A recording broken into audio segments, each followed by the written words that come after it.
Hello and welcome. And today I'm very pleased to introduce Kate. That is Kate Codrington, who is the author. Yes, you are an author. Although it's a manual, it is an author. You are an author Yeah. of something called the Perimenopause Journal. And my infamous, hold it up, and you can sort of just about read it. Now, I believe, Kate, this is is this your second similar book? Because I think you did one on the menopause. Yes, I wrote one about called Second Spring: The Self-Care Guide to Menopause, and that gives it's a massive, great tome of which includes a sort of complex rendition of the information that is in this book, plus loads of stuff about food and exercise and other things. But this is the journal is the kind of doable, bite-sized, practical, everyday guide to creating your own self-care plan. No. So before we launch into the journal, which I must say, and I've just said to you, is it is just really nice to hold. I know that sounds ridiculous, but it's lovely to hold. It's substantial, but without being too big. And it's just lovely quality. It does sound daft, lovely quality paper. But as we were saying, it's the fact that you're going to spend time putting information into this makes it the whole experience something special, I Yeah, think. yeah. Often what we need is for our feelings and our life experience to be validated. And Yeah. part of what the journal invites you to do is to write down how you're feeling each day. And that's important. And as you so, I'm going to steal your words now, as you so astutely said, that needs a beautiful place to Yeah. for them to be held. It needs good quality paper, and the illustrations are beautiful and Yeah, it's lovely it's colour. inviting. It's That's really, what it is. really lovely. Yeah. Right, before I waffle on any further, please tell us a little bit about your background because I think that's really important and it sets the scene, Kate. Yeah, sure. Well, I'll try and stick to the short version because I started in this work in 1993, so back in the last century, so it's more than 30 years ago. And essentially, I was looking for solutions to understand myself. So I started with Reiki. I trained in massage, and then I trained in body psychotherapy. I did 2 body psychotherapy trainings. I worked as a psychotherapist for a while. I had kids, and then I started to come into sort of birth took me into rites of passage. I trained in shiatsu and body work for birth and movement and posture for birth and postnatal with Suzanne Yates. And then entering into perimenopause, I couldn't find any resources that really spoke to me. So my interest is in personal growth and is in how the body and mind interact. That's what I get happy and curious about in life. And I just couldn't see anything that really spoke to me or really described what I was experiencing, which in perimenopause was a change, a fundamental underground change, but it was not a crisis. It was just a change, and it was very interesting what was happening. So I investigated belly massage, the Mayan Arvigo abdominal massage, and I trained in that and did again a couple of trainings, like very curious, what's going on here? A couple of trainings in the belly massage, and then I came to discover womb yoga, which is a kind of yoga that is focused on female health with Uma Dinsmore Thule, and then I trained at Red School. So I've been, as I say, I've been following Alexandra Pope around like a bit of a groupie for quite a while. I did lots of training with her. So Red School was my most recent training. Yeah. That's what naturally evolves and happens, doesn't it? When you find something, you think, well, that's interesting, but let's go a bit further into it. And unfortunately, our GPs, for example, don't have that opportunity because they're seeing people all the time and they don't have that ability really to go and have a look and examine further. absolutely, yes. So I guess my real noticing through, and I see people one-to-one and groups, and see people online and stuff, and I call it mentoring, which kind of describes it pretty well. And mostly what we need is to get out of our own way to allow the process to happen to us through perimenopause. So that means really challenging things like doing less, resting more, pacing ourselves, having more nourishment, finding ways to get out of overthinking, out of anxiety, so that we can allow more spaciousness in ourselves. And we naturally know what we need. We just do, because we've been doing it all our lives, and we've been doing it since we were 7 years old, I, 6 I years think that old. I think that we do for sure, but because of the lives that we lead now, we can't hear it. We Yes, don't have the space to hear it. And of course, and I hate to say the word, we are so influenced by stuff on Instagram or whatever it may be. So just because someone else is going through it doesn't mean that you, and I think that we all know, for those of us that have been through perimenopause and menopause, it is completely different experience for everybody. yeah. Yes, and unfortunately, because of the way our brains are wired, we get more excited and we're more interested when there is danger and we have to be alert and protect ourselves. So the social media and mainstream media that gets attention is the ones that say, I had a terrible time, I nearly died, it was awful, how blah blah, save me from my perimenopause hell, blah blah blah blah. So we are naturally more drawn to things that are frightening and alert. So you just have to look at the headlines, and we're mostly in a state of fear. So of course we then reach out for, you know, a supplement or a solution, or somebody who can give us an easy step. You know, HRT is a case in point that it works beautifully for some people, but not for everybody. It's not a magic bullet, you know? So to find our path, we have to create space to feel into what works and to notice what's happening to us, to write it down every day. And that's why the journal's so useful. Which, in fact, that was exactly what I was going to say. That just suddenly, it just sort of suddenly clicked that having the journal. So the book is made up, is sort of, I suppose it's a third information, for want of better, but it's not information about, oh, these are all the symptoms and all of those sort of things, because, like, you know, we know where we can get all that information from, but it's it looks at something called, which I'll ask you to explain if you wouldn't mind, about the seasons, and then the rest is enables you to go through, basically, I presume it's a whole year, isn't it? A whole Yes. year of journaling. There's space for you to journal, and it's a week or it's a day at a time, and it's spread over a week.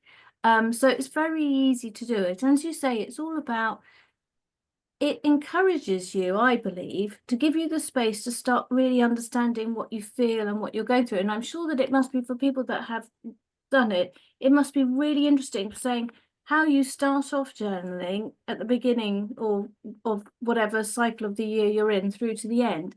I'm sure that the language and what you notice has completely changed because you've gone through that whole awareness.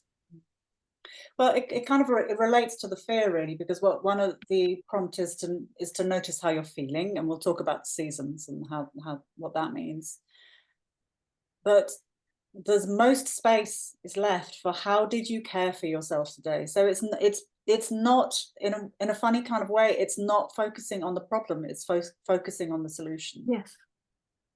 So you're rewiring your brain to notice and prioritize your own care, whatever that looks like for you. So that might mean I wrap myself in a soft blanket just because it felt nice when I was feeling worried about whatever it was.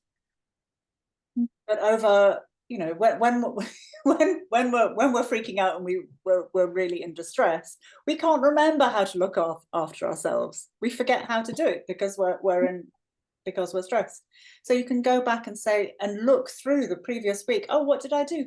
Oh yes, there was that blanket, and I remembered how nice it was to hold my cup of tea and feel the warmth in my hands, and to take a breath and feel this. I like the steam under my chin. I don't know about you. That's a particularly pleasing thing, or whatever Yes. it is. And find these tiny, small ways that we can care for ourselves and soothe ourselves. They're sort of like soft grounding touches, Yeah. aren't they? So Yeah. the premise of the book is based on looking at one's cycle, and that is your cycles if you're still having periods, and also the cycle of life as well as you get older. Have I understood that correctly? Correct. Shall I talk Yeah. about seasons, because that Talk makes about it, seasons, yes. because we're kind of hedging round it, and we need to explain it, don't we? So if you think about the seasons in the Northern Hemisphere, you have spring and summer are expansive. You want to be outside, maybe more sociable, and we have more capacity, more agency, more sovereignty. And then autumn and winter, there's generally more sensitivity. We want to come inside, we want to be cozy, maybe go a bit slower, a bit quieter. And they're natural correctives. So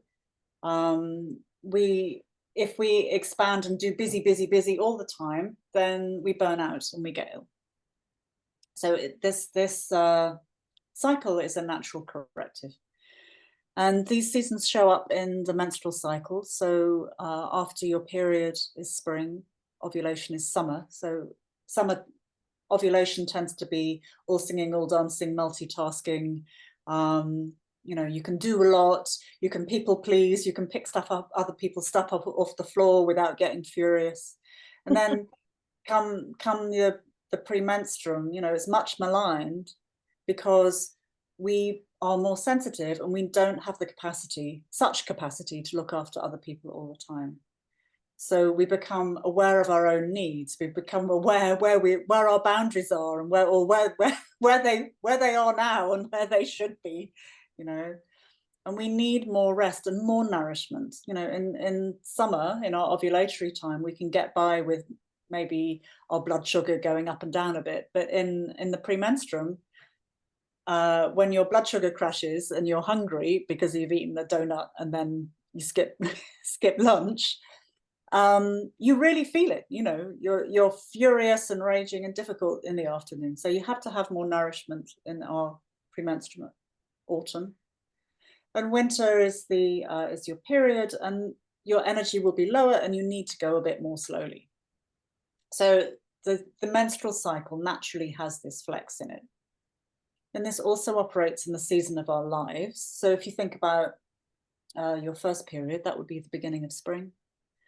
And there's tripping out into the world to discover who we are and making all the mistakes and hopefully coming back home to be consoled and protected and looked after. And the summer of our 20s and 30s, we have this our sort of soul desire for our spirit to be recognized in the world, for validation, whether that's with children or career or activism or art or whatever our thing is. You know, we want to take our inside thing and have it seen in the world. And then we cross into the autumn of perimenopause, and the trouble is we expect summer to go on forever. It's like, oh yeah, finally, I've got the key to life. I'm my full potential. Yes, I've got it now. But of course, that doesn't last, because it can't last. It's not sustainable. So we go into a more sensitive state in perimenopause, and we feel that we've failed automatically. So there's one problem. Serious issue is that women arrive in perimenopause and they feel that they're failing because they're no longer all singing or dancing. And this sensitivity means a great sensitivity to cortisol, for example. So we're much more sensitive to stress and to all kinds of things emotionally. To people find noise, sound sensitivity comes up in perimenopause as well, all sorts of sensitivities. which need to be cared for, which need to be accommodated. And there's a sort of winter in towards the menopause moment, so a year since your last period, where there's a real need. It's a bit like, and it's a soul need to be in a cave and hibernate. So in real life, this may not be possible, but in we find what I encourage people to do is find some ways where they can come in and find that cave-like quality in their lives. And then post-menopause, there's a second cycle, a second spring, a second summer, a second autumn. So again, in Thank goodness you said that, because I thought that could be really depressing. yeah, there's a second cycle. So and that's why my first book was called Second Spring, because this quiet time, this nourishment that our perimenopause and menopause is asking for us, is fueling us for a second cycle. For, you know, so when people ask me, sort of, but how can I take time out? How can I nourish myself in perimenopause? I ask them, what kind of old lady do you want to be? What kind of health do you want to have in your post-menopause life? What do you want to do? And what can you put in place now to fuel that? So the problem isn't so much about surviving perimenopause, it's about building a beautiful second half of your life. I think certainly recently in sort of popular press, there is a lot about not health for health's sake, but health for how do you want to be when you're 60, 70 and 80. And I think that's far more purposeful and meaningful for people to get it. Yeah, it's kind of abstract. Mm. Maybe it's just me being like refusing to grow up, but if you know, I find it hard to make changes without purpose. I need a reason. I need a reason to eat more broccoli and to. But this is a good reason, isn't it? It is a good reason because you're projecting yourself how you want to be in those years. Do you still want to be able to run at 70? Yeah. And all of those things, which are very, very tangible images to be able to hold. And if you're thinking, God, I can't even run at the age of 40, then you really need to think. Yeah. And one of the things that I encourage people to do, I think it's in the journal, is to think about role models, to create mood boards, and to actively nourish older role models. You know, who do you want to be? Do you want to be like Margaret Atwood, or, you know, the blooming internet's full of 80-year-olds standing on their heads, if that's your thing? Yeah. But do you want to go and dive into studying ornithology, or discovering about Japanese culture, or impressionist paintings, or gardening and art are my thing. So I can't, that's what I would aspire to do. I want to go and see these things, but in order to do that, I have to have the stamina to do it. Yes, and the energy and the passion which comes from not reflecting too much inwards, but reflecting what is out there as well. Exactly. Yes. So, my friend Rachel Lancaster talks about, her direction is always be more whale, because the grandmother orcas are the leaders of the pods, and they know where the food is. You know, they care for the community. So there's a postmenopausal role of having, because our brains are differently wired, being able to see the big picture, not so much the detail, forgetting stuff, that's a thing, but to see the good for the wider community. So what I think it's interesting to speculate. So what do your particular gifts and talents and interests, how does that work with the wider community? You might want to set up a menopause climate cafe, or get involved in local projects, or going into schools, or looking after your grandchildren, or whatever it is in your own way. But to do that, you have to have the stamina to do that. And I think you mentioned a really important word, which was community. and also the physicality of a community, because well, I mean, here we are online. Talk Health is all about being online, but I'm a great advocate for actually, and especially with AI coming in and so much in the press about AI, which is there's a lot of really positive things about AI, but at the end of the day, the point is that we need to interact physically with other people. Yes, community is essential, and one of the things I'm constantly recommending for people in perimenopause and menopause, well, everybody really, the whole community, but particularly when we are vulnerable, when we are in times of sensitivity, is to come together in real life with people. And it doesn't, we can, there's a Facebook group for everything, but it works better when it's in real life and you can come together to stitch or knit or to plant or to do whatever in your community. And there is nothing like it. Looking at the blue zones, for example, the places where people live long, healthy lives, community is central to that. Community and Absolutely. good food. One of the things that I really like, going back to the journal that you have in there, and I've actually just suddenly realised it's open, and I don't know if one can pick up on it. You can see a QR code there, which is a really neat idea, especially if you have a phone that can do QR codes. Is the yoga that you bring into the book? Yes. Well, people will be delighted to hear, no doubt, that this is the kind of yoga that you do lying down. They're called yoga nidras, and they're a guided visualization meditation. And it's the vibe is a bit like when you were small, hopefully somebody tucked you up in bed and you felt really safe and read you a story. It's kind of like that. So they're very gentle meditations with a body scan and some visuals that help you to really relax into your body and give you the space. They're 20 minutes long, so that you can fit them into your, have a little yoga nidra nap after lunch and rest. I think you likened it to when what it is when you finish doing that yoga class or whatever it is, and then they say, right, and if you like to now lie down, you say, oh, thank God that's over with. I remember the first time I did it and I just went straight to sleep. It was the most relaxing thing. And of course, going to sleep, that's good too. It's really good, yes. So it's adaptive. So if you sleep, you sleep. If you stay awake, you stay awake.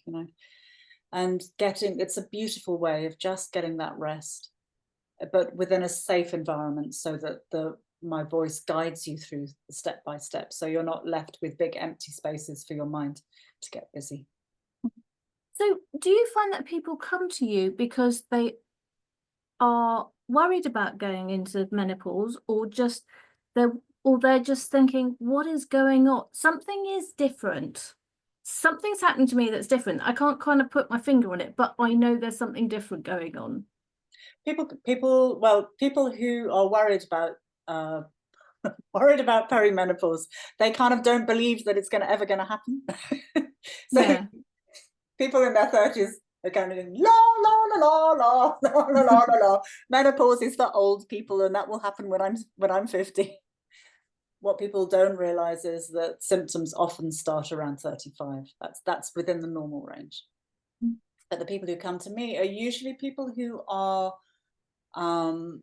pretty sensitive, I would say. They're often neurodiverse, or they're highly sensitive people, or they have chronic conditions already, and the perimenopause shift is making life hard for them. That's usually what brings them, and they typically feel ignored, or that they're making stuff up, or that they're losing the plot, or there's something very badly wrong for them. And what they come to see is that their bodies are waking themselves up to information about themselves. And part of the sensitivity in perimenopause is that old traumas and wounds will arise, not because you haven't fixed them properly, but because there's another layer to be let go of before we move into that second spring. So I'm glad you mentioned about chronic conditions, because chronic conditions it's not you just, well, first of all, most people don't just have one chronic condition, they have another one. And a chronic condition isn't just, well, you've got a spot, so that means you've got psoriasis or you've got acne or whatever it is. That there's so many layers that go with that. That is to do with mental health and how you feel about those things. And then everything sort of blurs. And for often people with chronic conditions, things are far more acute, and not to be confused with an acute condition, but a sensitivity towards changes in the body. And I think that's, and thank you for bringing that up, because I think people don't realize that people with chronic conditions can feel things far more, I was going to say the word acutely again, but that's correct. They feel it far more, and that leads to far more concern and worry. And especially if you are going into the perimenopause, anxiety is obviously one of the key factors up there. Yes, it's really helpful to remember that this stuff is multi-layered, that there will be levels of nervous system dysregulation, which will be causing you mental distress, likely, and physical inflammation in the body. And this will have an effect on whatever condition that you're working with. And that's why I'm not a medic. And there's, who was it? Oh, I can't remember the reference, but there was somebody's grandmother who, or somebody's doctor or something like that. I'm so sorry, I can't remember the reference.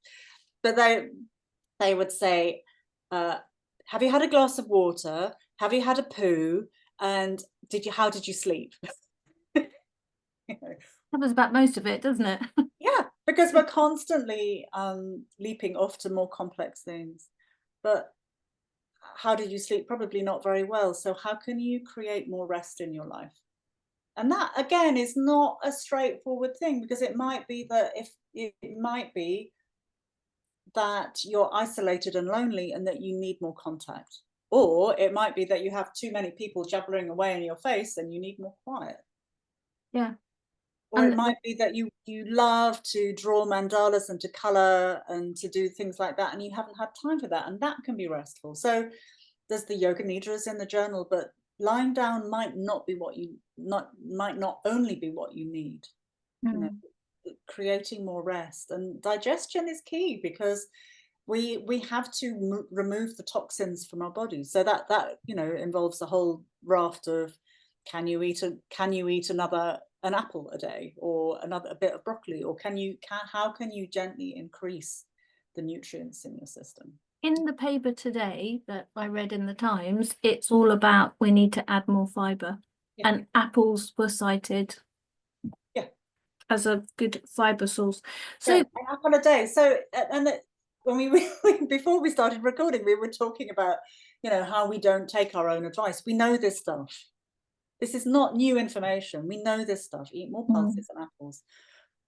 In fact, one of my yoga colleagues, Neve Daly, recommends asking ourselves, what can I, with our food, what can I add to this? So you have whatever you eat, but then how can you add a bit more fiber? Can you add some seeds on the top, or have an apple afterwards, or just to nudge the needle towards more fiber? And it's not that difficult if you allow yourself time to think about it. Yes. So one of the last questions which actually I wrote down here was, with the what benefits have you found that people have really discovered experience from doing the journaling? And I don't mean just doing it, for a few weeks, because we all have these fads of doing something for a few weeks and then we just go, oh, nothing's happening. So presumably you get the real benefit if you do it on a very regular basis. Yeah, I mean, it's really simple and brief in the journal. It's not a requirement to write 5 pages of A4. No, there is. I noticed that you don't have to write a lot, which is good. You can write keywords. Yeah, keywords good, or I always say, even a tick or a cross is information. That's fine. So for people doing it over a long term, I mean, the benefits are really well researched, actually. People feel more self-compassion, more self-acceptance, better self-esteem. they care for themselves better.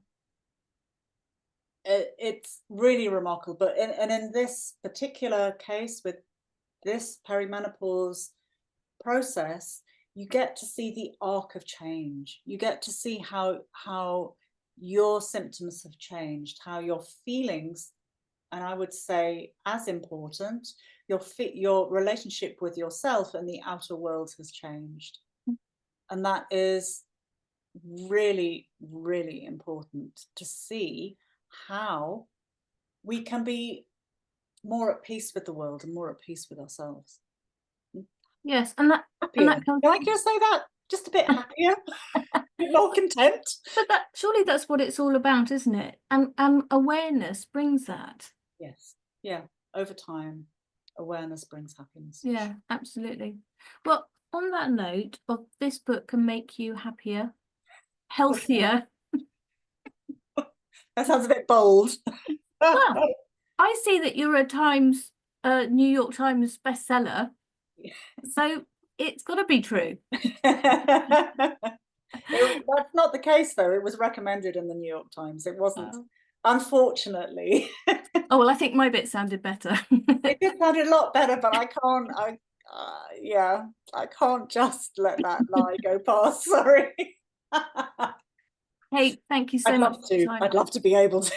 Well, maybe this can help you get there. Kate, thank you so much for your time today. It was a pleasure talking to you. Thank you. Thank you.